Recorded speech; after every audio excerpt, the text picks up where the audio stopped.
My poor sides! My friends and I were so consumed by laughter we struggled to breathe. No more than entertainment for bored wastrels ignorant of its worth. My all-consuming work. But it was not their only indulgence.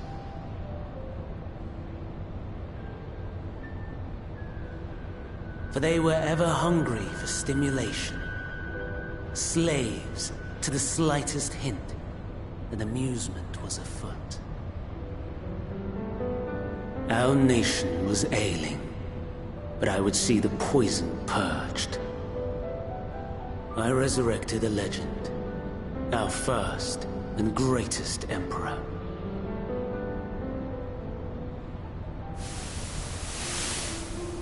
And just as I had planned, he set our wayward empire back on the path of conquest. An inexhaustible ambition carried us onwards, always onwards. Yet, he who delivered to us such glory was not to be satisfied. Heed me, Armon. No matter how vast one's empire, or full one's treasure vault, all is rendered meaningless by death. In the end, all is lost.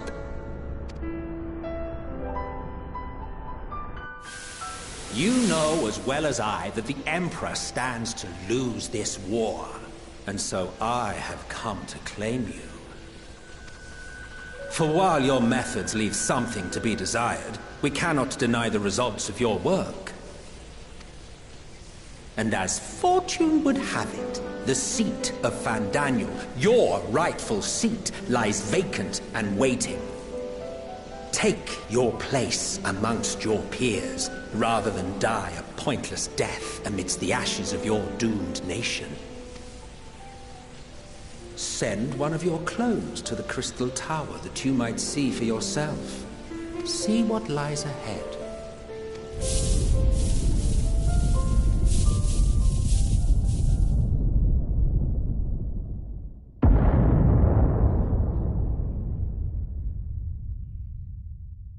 The fall of the Empire affirmed the truth. Majestic and tragic, as the Emperor foresaw. Scheme as you like, build as you will, nothing endures. What is life but a brief jaunt ending in emptiness?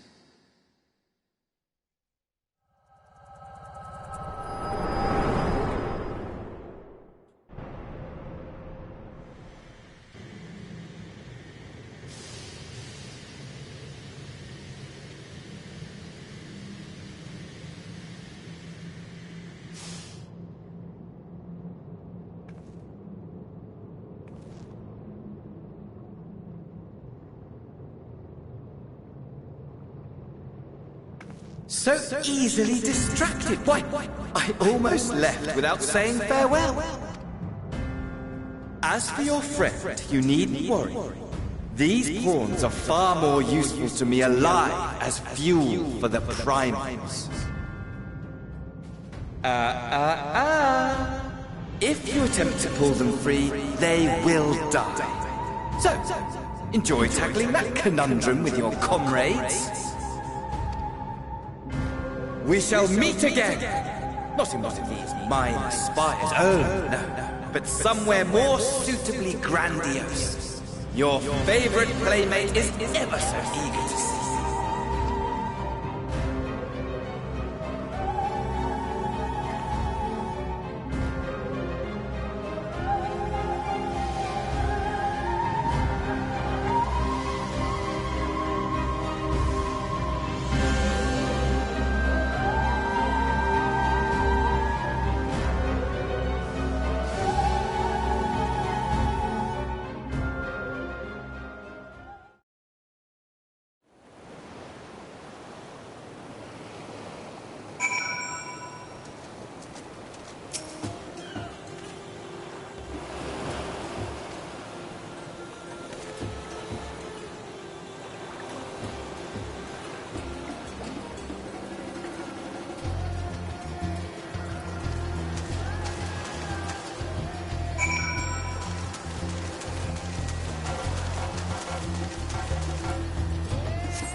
A vast rock squats upon Favnir, and to its stony surface clings the city of Rads at Han.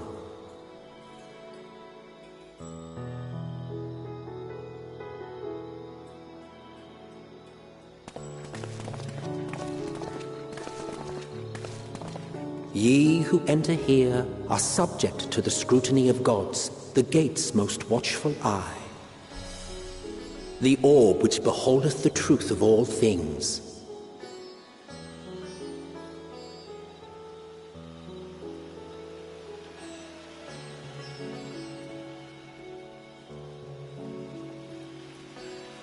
Pass beneath its hot and piercing gaze, bearing down like a second midday sun.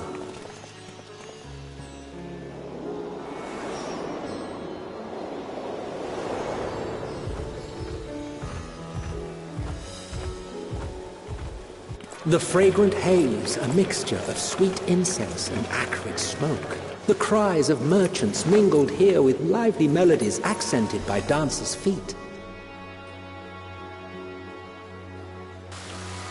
Travelers seduced by vivid sound and colors were once swallowed up by patchwork streets.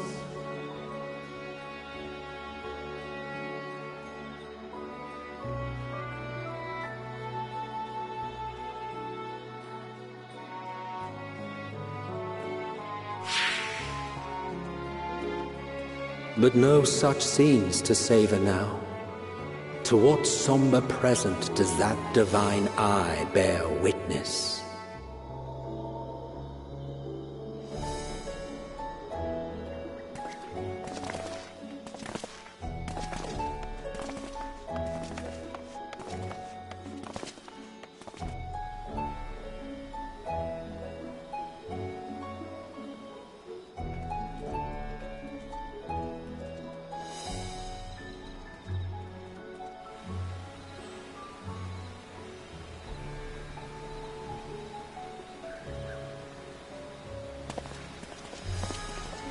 Here we are, Megadota.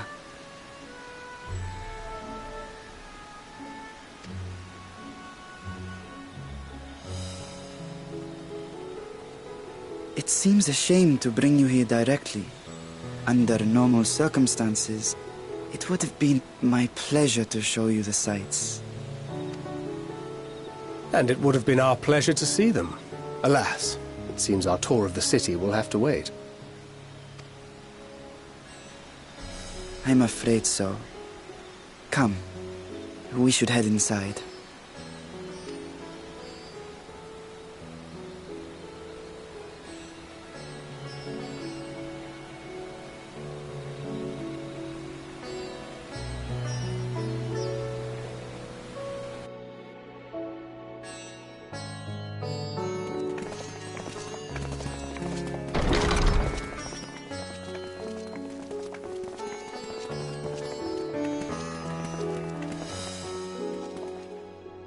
Your Excellency, may I present our honored visitors?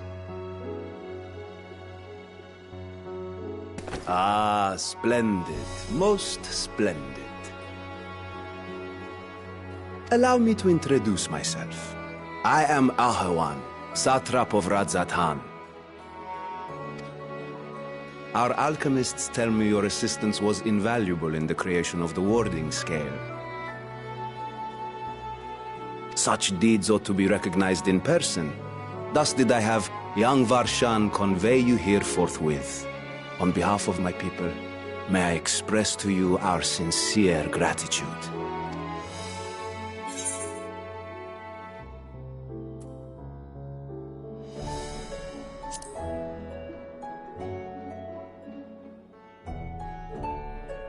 I assume you speak of Nadana.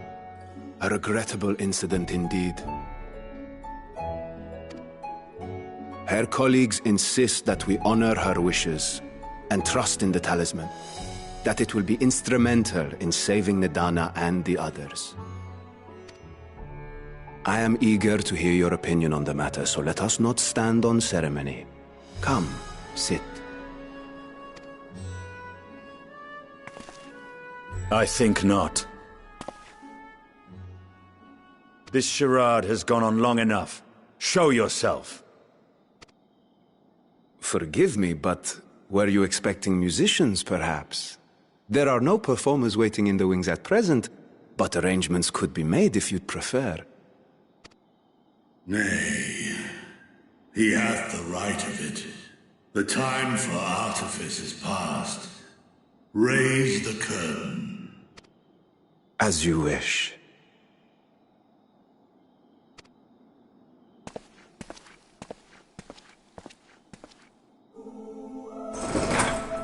You travel as assistants to the students of Valdesian, but you are known to me.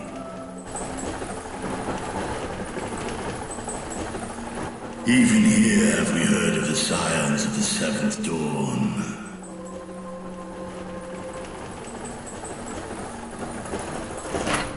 I am Vritra, and for years uncounted hath this isle served as mine abode. Vritra, of the first brood, sibling to Hraesvelga and Nidhogg. Aye, mine elder brothers, of Midgard's foremost spawn, I was last to hatch. Well, isn't this a surprise? We were told Radzat Han had an alliance with a dragon. Not that a great worm sat in the Satrap's own hall. A necessary subterfuge, as the true tale of our nation history illustrates most effectively. In the beginning, the rock upon which our city is built was home to Vitra, and Vitra alone. In time, the ancestors of the Matanga came to the island and established a foothold. But never did they dare disturb the worm's lair. Next to arrive were the Aura. Adopting the example of their Akasodra allies, they too treated Vitra with reverence and respect.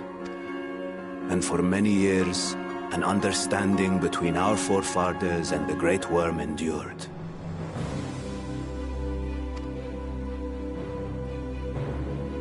Until marauding heroes from the mainland came, threatening to shatter our peace and tranquility.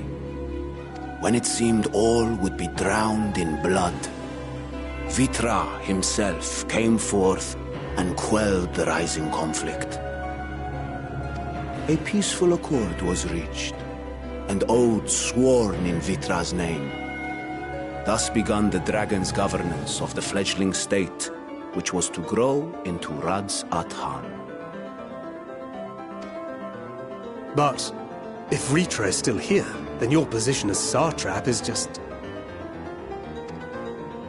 A charade, yes. And one which my family has performed faithfully for generations. Many envy the great worms their power. Were it known that I ruled here, then the fires of war would burn without end. I would not be the flame which consumeth my people. Those few who join me in laying our country's foundations were, perforce, sworn to secrecy. Your eye. It was taken.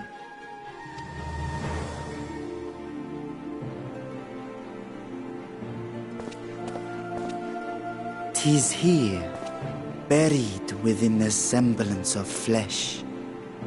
The body before thee is but a simulacrum, constructed by the finest artisans of Radzat Han.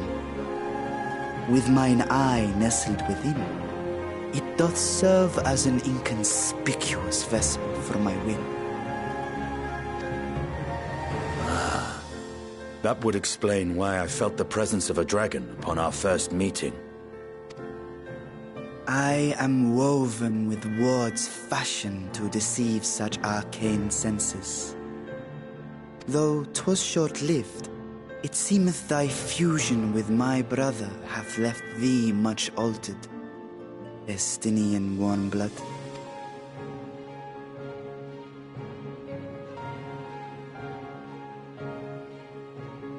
From the very first, we sensed the nature of one another, yet did neither one of us bare his fangs.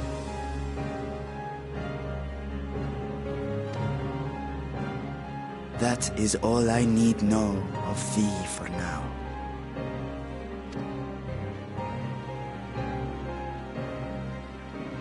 With my secret thus revealed, I have for you a proposal.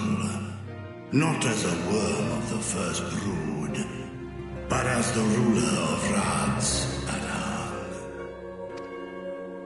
With all haste must we take in hand the finished talismans and breach this foul spire. Thence, should it lay within our power, dispel its wicked influence. Yet even with the assurance of the warding scales, The narrow confines of the tower doth limit the size of our force. And thus denied strength in numbers, thou must choose thy soldiers with care. Just so. Yet though our radiant host is formidable, I see a sure path before me.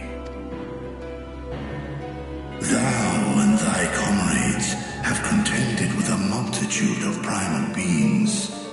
Most recently, thou didst cast down false gods in Paddlethan and Cartanau, I am told. 'Tis upon that strength I would call. The Scions have proven themselves the most capable, and I ask that you serve as the tip of our spear. Talismans would, of course, be provided for each of thy companions, and should you agree to this undertaking, more will be provided to make use of as you see fit. There's no denying it's a dangerous proposition, but the rewards may far outweigh the risk. Just think of what we might accomplish if we could equip all our allies with warding scales. I worry, however, that even the four of us may be too few for what you have in mind. Might we regroup with our friends first to discuss the matter? 'Tis no trifling task that I have laid before you. Go. Steel your hearts and hone your plans. Such time as you require shall be spent in crafting your protective charms. It seems a quick trip back to Charlian is in order.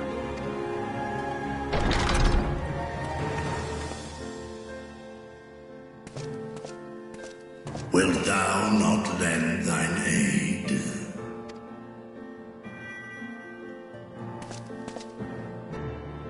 Whether your request be made as a great worm, or the ruler of Rads at Han, I see no reason to refuse. Nor will I. I am in thy debt.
When our father disowned us, I couldn't believe what I was hearing.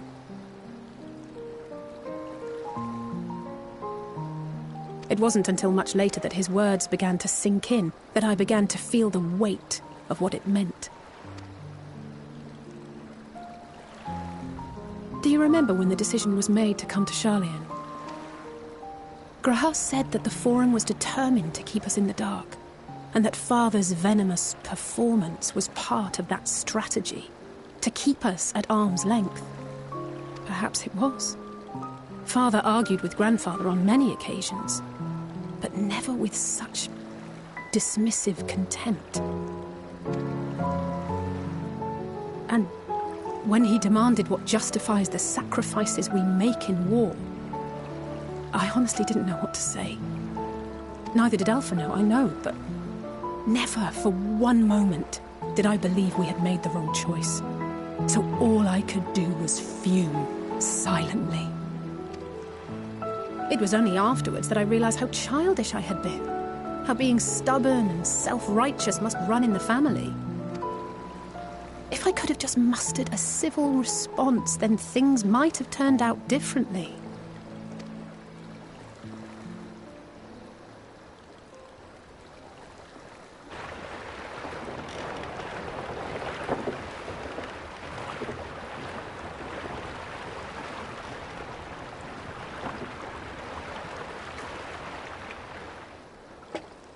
They must be ferrying goods to Labyrinthos.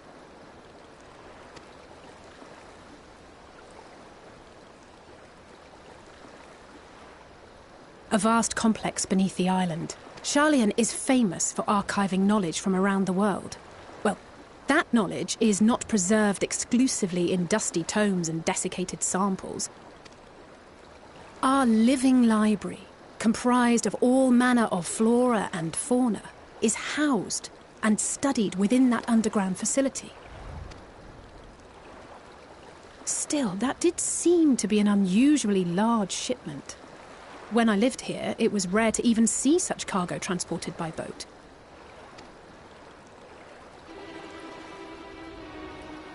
Wait! Didn't you hear something in the last stand about the gleaners coming and going more than usual? Well, I think they're the ones we saw manning those boats. And gleaners answer to the Forum. If the appearance of the Telophoroi prompted this sudden burst of activity, then Labyrinthos may hold a clue as to what the Forum is planning.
Deep beneath the scholar's city shines a false sun within a fabricated sky.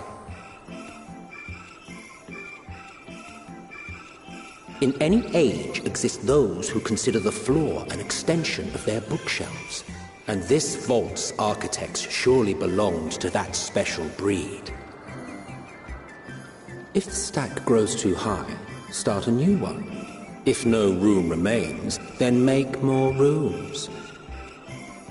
A simple solution at first, and then bit by bit, a profound transformation.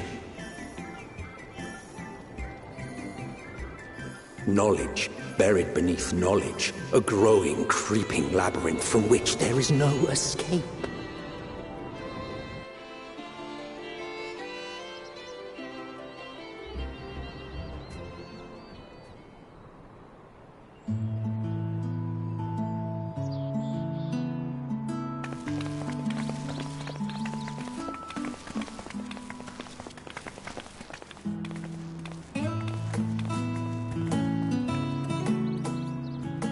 Not what you expected. I must admit, the artifice is very convincing. But I assure you that we are beneath Sharlayan itself. The breeze you feel, the flowing waters you hear, all created by the hand of man. The island is volcanic, you see, and once upon a time this great hollow must have been a reservoir for magma. It was discovered some 400 years ago, at which point it was repurposed as a storage facility for scrolls and samples and such. Renovations have continued, with nigh on no interruption to this day, with the lower levels still undergoing expansion. Aren't those people gleaners?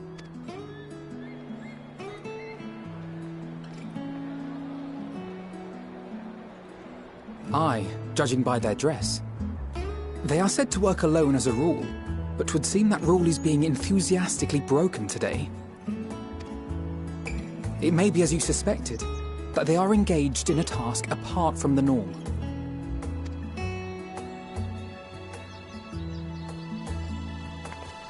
Let's spread out and get some answers then.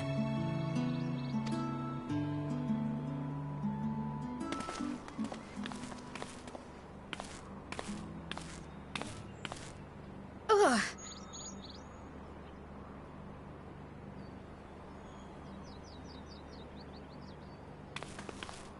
Did you call to me just now? No. How odd. I must be a bit dizzy from the descent. I'll be fine, I'm sure. Let's get to work, shall we?